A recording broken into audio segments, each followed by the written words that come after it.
Here's how to scrape Spotify tracks in a list with no coded knowledge. For this we'll need the Spotify scraper from Nifty.Codes. Link will be in the description. Simply just download it for your browser. Next press tracks in the list. As you can see, we extracted the tracks in this list. To extract more, simply scroll down. And the more you scroll down, the more you'll extract. Alternatively, you can use the auto function, which will auto-scroll for you and add the data to the list. Once you're done, press stop. Now head to the settings. Then press on Store Data. In here you can find all data you scraped. You can specify some data to delete or move to export. Now to customize this, press on Customize. Then press on Tracks in the list.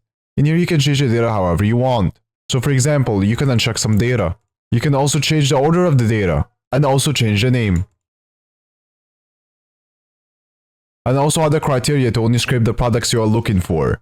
Once you're done, press Save. You can also find more features in the add-on section. Now to export this, press Add to Export List. Then press Export.